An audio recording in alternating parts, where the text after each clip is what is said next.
If that's good with you, Chris. Happy Tuesday, guys. How's everyone doing? It's officially February. January is over, and I hope you guys are proud of your month. And if you're not, then I hope you learned a lot from your month. That's kind of how I always take a month, is I either am really proud of the month or I have a lot to learn, but I try to find a couple things that fall into both buckets. Like, what was I proud of and what can I learn? This is Team Cup month. So even if you didn't make it onto a Team Cup, which I hope you all did, challenge yourself to make this the strongest month you've ever had, because that's what everybody around you is doing, and there's no reason you shouldn't jump in on all of that, all right? Today's topic, I'm gonna be talking about social media. We're not gonna dive into the nitty-gritty of Instagram. That's gonna be a different training. I'm gonna do a lot about on Facebook tonight, and then some of the stuff can be applied to both, and it's just do's and do nots of social media altogether. But I want to start by sort of sharing where I started. I used to work for an HR company. I have a background in finance, and I didn't have a social media presence. I couldn't have a public Instagram. Even if I could have it public, I couldn't post the kind of stuff that we do on there. And I had maybe like 60 people I was connected to on there, maybe, and I never really did anything. I just used it as a way to connect to other people, but I never really posted anything. And then my Facebook had about 200 friends, and it was like people that I was actually really close to. I would have never added someone that I didn't know. So I started with a very low social media presence, and that was 2015. So I haven't been a coach for, before social media. Social media was already booming in 2015. I was definitely someone who was kind of late to the party. And I share this because I want you guys to know you can build your social media really well. And I'm going to talk a lot about Facebook because I believe that there's a ton of opportunity. About 90% of my business I built on there, and it's a warm market for many that we sometimes ignore. So I want to show you guys some things that you can do on there, how you can really build through both channels. And a lot of this stuff I am going to say applies to both, but I will also talk about how to help your Facebook presence just kind of pick up and how you can start seeing results from what you're doing on there. Okay. Can I get a show of hands?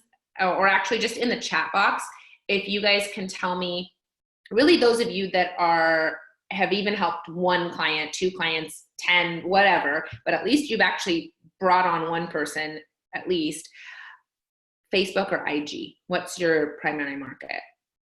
And this really isn't a debate. I want you guys to know of what's better. I just want to know what you're using so I can kind of gear the conversation towards that. Wow, I'm actually surprised there's a lot of Facebook folks on here. Okay. All right, that just kind of helps give me an idea where you guys are at. So I remember when I became a coach, I went online and I made a bunch of business cards for Beachbody because I was really excited about being a coach. And I would go out and about and meet people. And even though I had a career path, a full-time corporate job, when people asked me what I did, I said I'm a health coach because I was so excited about it. I had this job that I worked really hard for. I did a lot of schooling to get this job. And then Chris said I made 500 business cards. Exactly. That's pretty much, I have a drawer here. My heart won't let me part with them, but long story short, they really didn't do much for me. And I realized when I handed out a business card, I never heard from that person again. And then I started changing things. And I remember the first time I changed it, I was at Sunglass Hut buying sunglasses for our honeymoon. And the gal said, "What do you do?" And I said, "I'm a health and fitness coach."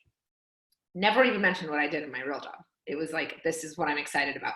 So I said, I'm a health and fitness coach. And she said, "Oh, do you have a business card?" And that was the first time I said, yes, we're recording, Mariah. I said, "No, but let's connect on social media." And that was such an aha moment for me because here's what happened. That gal at Sunglass Hut ended up becoming my client, and she ended up becoming a coach. However, if I had handed her a business card, what else is she going to learn about me? She's going to toss that card somewhere. And when she's in that moment of, oh my gosh, my pants don't fit, I don't know what I'm going to do. That girl gave me a card, but I don't know where that is. But this other girl on Facebook keeps posting about her groups. I'm going to reach out to her, okay? Because that's the person that's in her face every single day. My business card is not in her face every day. And so that moment right there where I said, let's connect on social, we connected on social. And when I was in the store, we didn't have time. She's got other clients behind me. She's got a line. I didn't have time to say, what are your goals? Fill me in. Let's talk about everything. And send her a link. I mean, if you can, that's amazing. But let's be real. That's not really where the sale is going to happen. The connection is going to happen later. So we connected on social. I was able to message her again later. She was able to see everything I do. So even if she wasn't ready in that moment, we were now connected and she would be part of that funnel, right? She would see everything I'm sharing.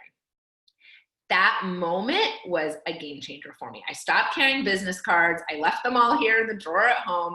And I realized social media is my business card. Now, imagine if you connect with someone and you're at Sunglass Hut and you say, I'm a health and fitness coach.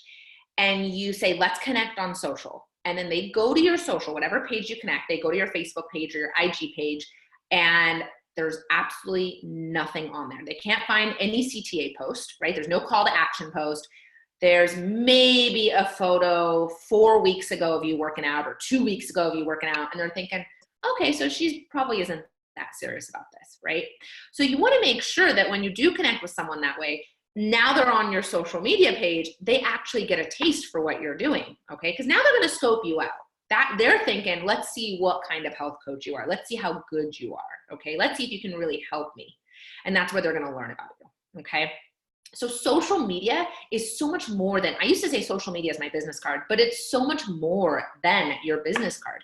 I actually feel like social media, what I relate it to most, how many of you guys are pre-1990 kids, like raised before the 90s? Yeah. Okay. Because I feel like if you were born in the 90s, you're probably not going to get this. But for all of us, social media is like a magazine subscription. Okay. When I subscribe to a magazine, and that magazine it's our storefront, exactly. So when I subscribe to a magazine, and I am expecting that magazine to come to me every single month, and the magazine's topic is horses, right? And I get the magazine and I open it up, and there's like one thing in there about horses. How many of you would be pretty disappointed? Right? If you signed up for horses and you get one page about horseback riding, Tanya, if you have a question, you can unmute. It looks like you raised your hand. Do you have a question? I can unmute you. No, I don't. I'm sorry. Yeah. I was messing with it. No. Okay. Or you can just type your question in the chat. So social media is like that magazine subscription that you've got. Now, when you're looking through that magazine, there might be horseback relate or horse related advertisements in there, right? But they're still appealing to you because they relate to what you're interested in. So when I connect with someone and then they go to my social media and they scope me out and I tell them I'm a health and fitness coach, it needs to be in there. It doesn't need to be everything in there, or else you're going to be that magazine that has an advertisement on every single page. And that you are not going to be happy about, right? Like you don't want an ad on every single page. I don't mind if they're sprinkled in there. That's what I want you guys to think about when you think about your Facebook or your Instagram, okay? That if someone is scrolling, we don't want our CTA posts to look like ads, okay? But we need to have our CTA posts sprinkled just like a magazine would have an advertisement sprinkled. And if you think about nowadays, that how many of us are buying magazines? We're probably not buying as many, but if you did pick up a magazine, what are advertisements doing in there? They are hiding the fact that they're an advertisement so that they actually look like it's an article or it's something that's so appealing. You are completely engrossed in that advertisement, maybe 10 minutes in, and then you realize that's an ad. I didn't even realize it was an ad, right? They're doing a lot of the same things we are. So when they do an advertisement, it's supposed to be appealing. It's supposed to provide information. It's supposed to gain your interest. And by the time you realize it's an ad, it doesn't matter because you're actually genuinely interested. That's exactly what our social media is. It's a magazine of you, of all of the things that you are, that make you who you are, and sprinkled in there are advertisements, CTA posts, call to action, that are actually interesting, that people want to read and don't mind if you're actually selling a product because they are excited to be a part of that and learn about that product. Now, my question for you is, what is the magazine that makes you who you are? When people subscribe to you, they actually don't subscribe because you're just health and fitness. And I know you've heard it before, but I really want to talk about this because I think it's so important. So if you were to go onto my social media, if I am not your tribe, you would be super annoyed with the fact that I post 2 million pictures of my toddler eating food. Like, that is so much fun to me. I love feeding her. She has an amazing palate, and I connect with a lot of moms over what my kid eats, okay? Like, she is an 18-month-old foodie, all right? If that wasn't your thing, if you're maybe not a toddler mom or you're not into food, I don't know if I would be your tribe, but the people that are watching me, they get to see a lot of that. In fact, most of the people that join me are joining me because of all these other things about me, and the fitness and health is sprinkled in there. So those things that make you who you are, don't hide them. Don't think that your social media, when we pop on there, all we see. It's funny, I get new coaches that say, I don't want to be salesy, but then right when you start posting on social media, every single day is nothing but a Beachbody post. So I want you to take a step back from that and really, Allie, I want you guys to really think about what makes you who you are. What are the quirky things about you? What are the quirky things that your family does? What are all those things that really make you who you are? And are you actually sharing them, or are you kind of just doing it out of duty? Like, oh, travel is my thing, so I should probably post a travel pic. Or are you really getting in there and having fun with those things that make you who you are, so that people connect with you on those things? And then when you do talk about your health and fitness and your journey, and you do a CTA post, people are thinking, hey, that girl and I totally connected, and I have all these health goals for 2020, and I'm super emotional about it. And instead of going with so-and-so who's got the great posts and the great perfect body and everything seems perfect, I'm going to go with the gal that, you know, her toddler just made a mess with peanut butter all over the kitchen, because I can relate to that. So I want you guys to think about, what are those things that someone is going to relate to you about? And that's when I pop onto your page, that's the magazine I subscribe to. I subscribe to the magazine that is all those things that make you who you are. Okay, so jot those down right now. I had to do it when I was a new coach, and you probably did too, but as time goes on, it gets harder and harder. I hear coaches all the time say, I don't know what to post about. Maybe because you've changed and you didn't do that exercise again. Because when I first became a coach, I didn't have a baby. I wasn't even married yet. So those things that made me who I was back then, and I built my business off those things, that's who I connected with, are not the same as they are today. And so that's an exercise you want to keep doing. Where are you at in this stage of your life? Who are you today? And what would your followers want to subscribe to about you? And I promise you guys, it doesn't have to be anything fancy. At first I thought, like, gosh, I love traveling, but I'm definitely not a world traveler. These are the things I like, but nothing seems that special. People are actually going to connect to the day-to-day things that you do in your life over and over. Like I said, feeding my 18-month-old. I do it all day long, right? She loves food. She's super fun to feed. Today, it was all about her making food sounds like, yum, wow. And I'm like, that is gold for my business, right? Because I can connect to moms that think it's just awesome and funny, and we can all laugh about it together. So it's those goofy things, it's the mundane things that you're probably forgetting about that people are going to connect with you on, all right?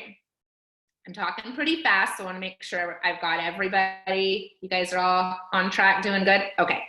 I'm going to share a little presentation with you guys. So I'm going to share screen. Okay, so let's talk about some do's and don'ts of social media. Okay, this first one, before you write down these times, look at the disclaimer, know your audience. So those are my times. We're all gonna have different times of day, and it doesn't have to be perfect. I don't want you guys to miss your time and then stop posting on social. But for the most part, I've noticed with my audience that if I post before 8 a.m., actually it's more like before 7 a.m. even for me, between 2 and 4, and then late at night, after 8 p.m., that's when my posts do the best on Facebook. Now on Instagram, if you have a business account, which you absolutely should not have a private account, it'll actually give you insights. So you should go in there and start looking at the insights and seeing who's and what time people are hopping on. But with Facebook, I can tell you right now, when I do a post like at 6 a.m., that one does so much better than if I post at 8:30 a.m. Excuse me. Okay, so do respond to all the comments. You should respond. And using emojis was one of those triggers with Facebook, and I spent too much time today trying to figure out if that was still a trigger, so I'm just gonna leave it on there. It was for a while. It was like a trigger that would boost your post. I'm not sure if it still is, but like I said, I didn't see anything that said otherwise. Do use pictures about 80% of the time, and make sure your pictures are appealing. They don't need to be perfect at all. People need to be able to see the picture, right? Like if it's so dark, I can't see it. But what I love about Facebook is they don't need to be staged. Where Instagram, you're seeing a lot more filters and really pretty photos in the post. I'm not talking about stories. But on Facebook posts, I actually purposely do not use a filter on my Facebook posts. Do go live, I'd say even once a week. I actually was going live quite a bit, and then I stopped, and I recently started doing it again. And I thought, why did I ever stop this? Because it definitely boosts your posts. So go live even just one time a week. And going live is one of those things where I can't give you tips on making it feel better. You got to do it to make it feel better. It's like, you're not going to get better on the bike if you don't write it. You already know that. So it's not about like, well, Z, how do I get over the nerves? You just do it, right? You go live with the nerves, and eventually you won't have the nerves. Do offer free tips and ask for tips, and I will talk more about this. Do start with a compelling statement or a question. So that first line of your post is so important, because that's how you hook people. And I'm going to give you guys examples of all this stuff. Do end with a call to action for certain posts. So the last thing you want to do is craft this incredible transformation post with this awesome photo that you worked so hard, right? Sweat, blood, tears to earn. And then you do this post, and at the end, you don't provide a call to action, because let me tell you guys, it does make a difference when at the end you say, do this. People will react differently. Do care to make the pictures appealing, inviting, as I mentioned. Do be real and raw. You guys know this, okay? So I'm not going to dive too much into what that means. Do nuts. Don't post links to your Beachbody site. Don't post pricing of products. Don't lose hopes if you don't get likes and comments. Don't give up after a few posts, and don't focus so much about being judged, because then you are posting for the wrong audience. You're letting the people who don't want to join you, who aren't your tribe, dictate your social media, where you want to think, who am I speaking to? That is who I'm going to be crafting my post towards, okay? Don't lose hope if you don't get likes. You guys, this is the crazy one. So there have been posts I've done that have been like the worst posts when it comes to a single person. Like the only person who's going to like it is like if my grandmother was on Facebook and had a Facebook, she would be the one that would like it. Like that's how just dead. Even my best coaches managed to skip this one, right? And those are the posts where either A, you probably didn't get as many people seeing them, so you need to do some things to boost your audience. But really, B, a lot of those are my coaching posts, okay? So what I see coaches say is, I don't do coaching posts because people don't comment. Nope. Or they don't like. People don't comment and like. I'll tell you why. Because they know if they comment and like, that means they're showing interest, and they're still trying to process if they're interested. I have had posts, and I just had one last Thursday, because I try to do my coaching posts on Thursdays. I did a post, and it said, if you're interested, I have a short video, an 11-minute video I can send you about coaching. Pretty much a couple coaches commented, and that it was dead. Like the likes weren't there. I mean, nothing. And I didn't delete it. I kept it up, and it was like, whatever, right? It's fine. So today I get a message from a gal who I've never talked to before, and she says, hey, I saw your post. Can I see that 11-minute video? So she didn't like my post. She didn't comment. Why? Because from Thursday to today, she needed to process whether or not she was ready to actually ask to see the video. People know it's a big deal. They know, okay, I don't know if I'm ready to ask about this because it sounds really exciting and I'm super nervous. What if I decide I want to do this? I get it, because that's how I was. It was like, if I show interest, that means I actually have to like consider this. So from Thursday to today, she was getting up, gaining her courage to ask me and decide whether or not she wants to pursue something. I'm so glad I didn't take that post down. I'm so glad that over time, I still do my coaching posts. I don't care if people like them or comment on them, okay? So I want you guys to really think about that. What if no one engages with me? So if you are noticing that you never get engagement, then most likely people are not seeing your posts. And we're going to talk about that, okay? You want to boost your post. So you want to have people comment on your post so that Facebook says, oh, this post is producing a lot of activity. Let's put this post in front of other people. So ask other coaches to comment. We have a little coach thread with my team, and we simply say, hey, I did a post. Can someone comment for me? Just to get some ratings up there. My husband knows too. Like I'll message him and say, hey, I need you to comment on my post. just to get it boosted. And he can just drop an emoji and that's fine with me. This is a really big one. Are you giving love? Are you asking questions? Who are you engaging with? So we're expecting all these people to engage with us, but what are you doing to engage with other people? So for me, Teamsy and Doe are incredible. My connection builder I've never used, but I've been told it's very similar, but it forces me to go out there and talk to my cold market, people that have never commented on my posts. So instead of reaching out and just doing a cold invite with them, what I really want to do is I want to drive them to me so they can see my page, so they can see my posts. And even if you're not using one of these tools, birthday messages are a great way to get in front of people who you don't talk to regularly. But somehow going to people's pages on your Facebook, if you've got 200 friends, you are probably not, I guarantee you're not getting 200 comments on your posts. So even if you only have 200, there's probably 150 people out there that you're not engaging with on a regular basis.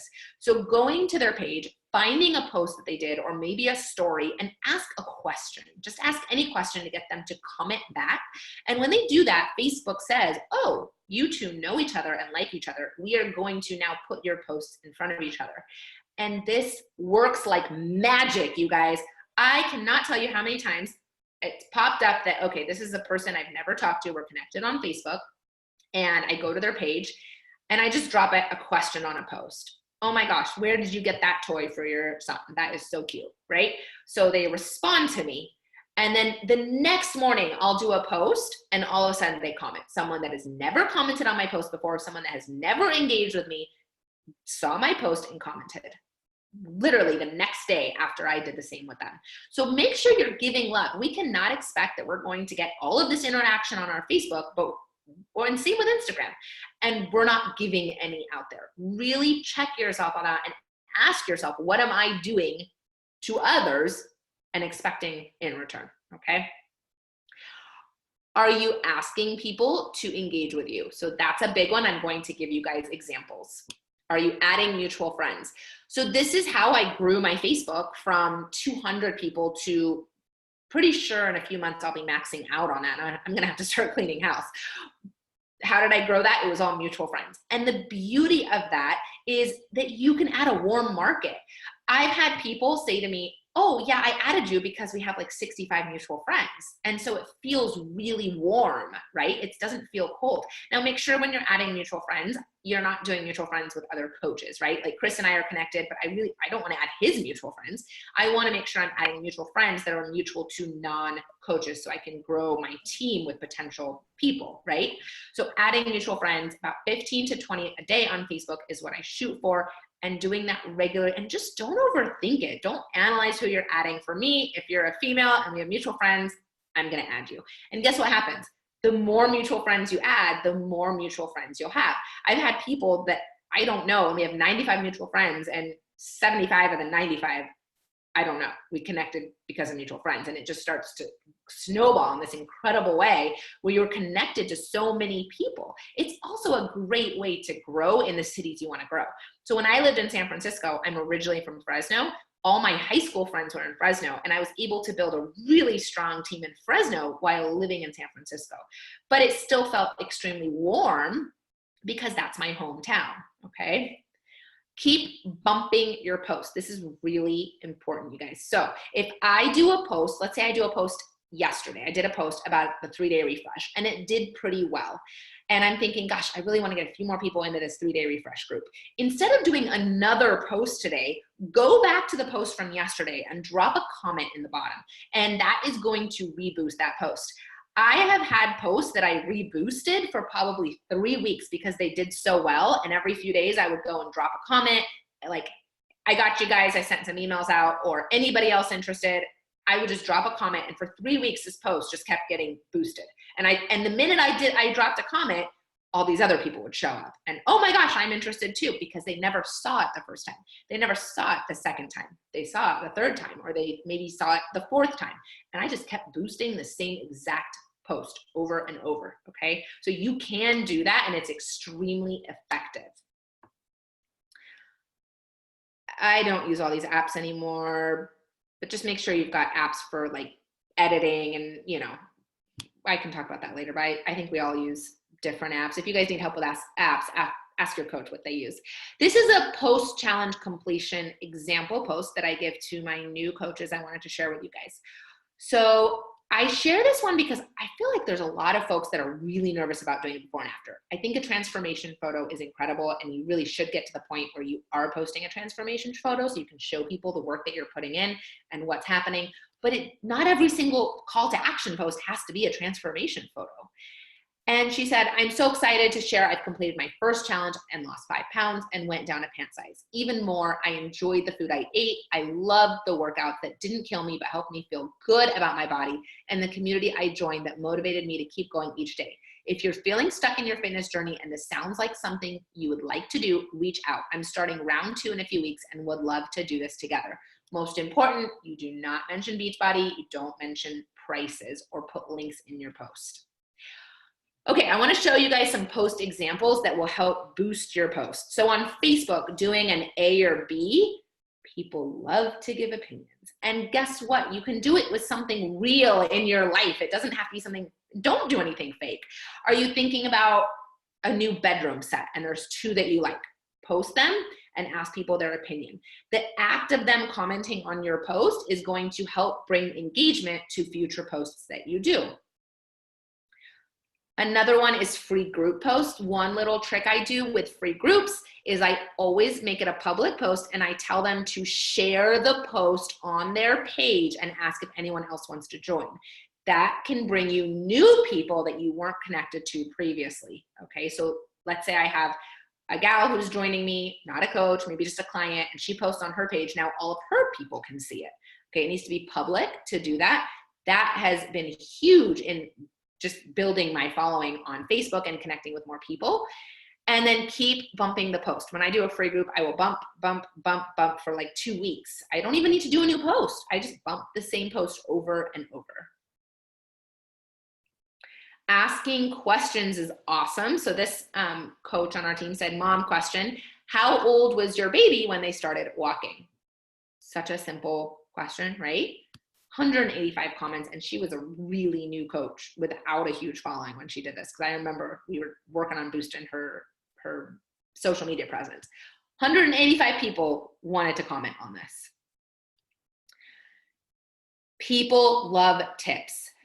I don't want you to feel like you can't share our insider secrets with your potential clients. The more they see what we offer, the more people are going to want to join you. So for example, in this situation here, I really explain about using a teaspoon of oil, and I'm giving people a tip.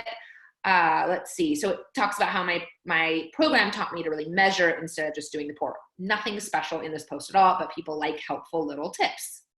Share something you love. So sharing a tea brand that I really like, sharing random products in your house. It does not have to just be food related. But when it does come to food, this was a hang up I had, and I've had coaches on my team with the same hang-ups. And that's that I've seen some coaches that are like should be chefs in another life. That is not me. I'm super basic. I throw things together really quickly. And for a while I thought, I don't really want to share my recipes because they're kind of like, I don't ever use real garlic. I use the garlic that's in the fridge. And I thought, I'm kind of embarrassed to share all of this. And then I realized I really don't care, because if you're a chef, you might not be my audience. I am going to use the lazy man's garlic. That's me. A tub of grapes. I have a lot to say about that, right? So you have to share what you are. If you have the beautiful photos of food all the time, then share those photos. But if you're holding back from sharing things because you think it's not good enough, that's where you really need to think about who is your audience and what are they looking for. Okay, opening line is so important. So this was, I don't remember this. Oh, it was about being new parents and using cuss words. And so freak that poop was the opening line. And I will tell you guys, wow, did that get people's attention? Common objections you're getting. This is huge. And I know you've heard it before, but I'm going to say it again, because whenever a coach says, I don't know what to post about, that's the first thing I go to. What objections are you getting right now? Are you getting a lot of time? Are you getting a lot of money? Are you having people ghost you? Whatever it is, share that. Don't call anyone out specifically, but address that common objection that you're getting. Okay. That's hands down one of the best ways to because it's not just that one person, right? We all know if you're getting time, you're probably getting it from 5, 6, 7, 8 people, right? So whatever that is that you're hearing a lot of, address it in a post. Weird stuff you do, like I always lick the cap when I shake my shake. You know, I had so many people saying, me too, oh my gosh. Highlight someone else. This is huge. A CTA post does not always have to be a picture of you. Highlight somebody else in your groups. Highlight one of your clients or a challenger or someone from the Beachbody blog. All of this stuff, okay, I need to move this. All of this stuff I shared, so much of it applies to stories too, and not just your Facebook posts, right? Or your Instagram posts. So much of it can be shared in your stories. Now, the one thing I'm going to add when you are doing stories, and Facebook stories are gold. I hope you guys are not just doing Instagram stories and not at least linking the two. You don't even have to do anything. It literally happens for you. Do polls. Listen, on Instagram, I get it. We're getting a lot of bots on polls. We're getting a lot of weirdo accounts that are voting. I don't care. You still should do them because the people who are using them, and if you don't want to do them on Instagram because there's all those bot accounts, do them on Facebook because Facebook polls have 0 bots on them. And use the polls on the non-Beachbody posts as well. Don't just use a poll to say, do you want to join my challenge group? I link mine to Mariah. Yeah, what you're saying, I've been getting, let's see, watchers on Facebook, right? Yeah, it's incredible. I actually am almost at the point where I have more people watching me on Facebook than I do on Instagram, and more people likely to vote on my polls. Now, make sure if you're doing just a random non-CTA post on your stories, use polls, okay? Polls are such a great way to have people connect with you because you know what polls are really saying? When you say, I remember I did one, it was that show You on Netflix. And I said, are you addicted to this too? Or something like that. I cannot tell you how many people wanted to tell me, yes, I'm watching that show. What does it mean when you throw a poll up and someone says yes, and you know it's going to be a lot of people that says, yeah, me too. You're literally saying, oh my gosh, we're the same. That is so cool. Like you're like me. That's what a poll is, and people feel bonded to you through that. So use polls on all the random quirky things you do. The more random, the quirkier, the better. Use polls, okay? So when you're doing your stories, it's all those things that make you who you are that are not just health and fitness. Now, at the same time, remember, you need to sprinkle the health and fitness in there. A magazine will never be profitable if they don't have advertisements in there. But they're super smart about how they do them, and you can't even tell it's an advertisement, right? But you're never going to be profitable. That's where they make their money. So don't do all those fun things and then leave the CTA out. You've got to do both, whether it's your main post or your stories. You've got to think, how can I make my magazine profitable, and how can I make it that people want to continue their subscription and want to come to my page to see what I'm sharing today? You want people to run to the mailbox on delivery day. So when they wake up in the morning, if you're someone that posts every day at 6 a.m., you want people to say, I'm excited to see Mariah's post. I want to see what she's talking about today. I want to see what she's up to. Sometimes it's fitness, sometimes it's this tip that she shares, but I'm subscribing to her because she's my jam and that's the magazine I really like, okay? So you have to give your audience what they want, and then you need to be profitable too, and that's where your CTA posts are, all right? I'm opening up for questions.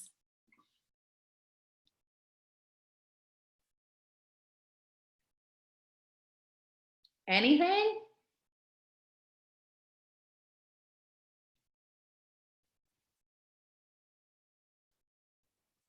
All right, no questions. Hey, so when you say, for her social media. What, can you hear me? Have a wonderful night. I hope that was helpful. I am not sure who's going to get the recording. It was recorded to the cloud. It might be Chris, so we will see. But it will be shared. Z, can you hear me right now? Z, can you hear me? Oh, Allie, do you have a question? Can you hear me? Yeah, now I can. Okay, so when you said, because I remember like a while back you were telling us not to link our Instagram and Facebook together. And I've heard in the past, and I can be corrected if this is wrong, but I've heard when it comes to your posts, linking does not help you. The actual posts. So you can do it separately with your stories? I only have my stories linked. Okay, I need to see how you do that then. Yeah. Yeah, Okay. you can link. I only have my stories. My posts are totally separate.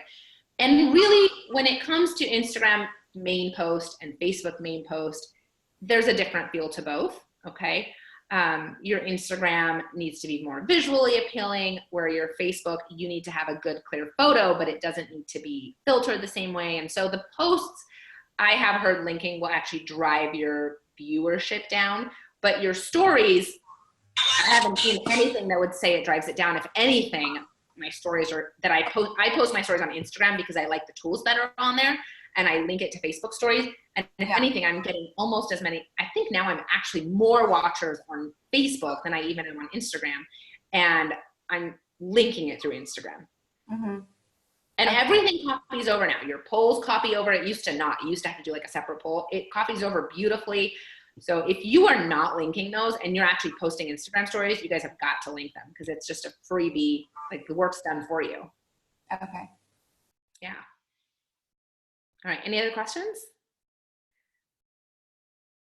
All right, you guys have a fabulous night. I hope that was helpful. And we'll get the recording out to you guys. Bye, everyone.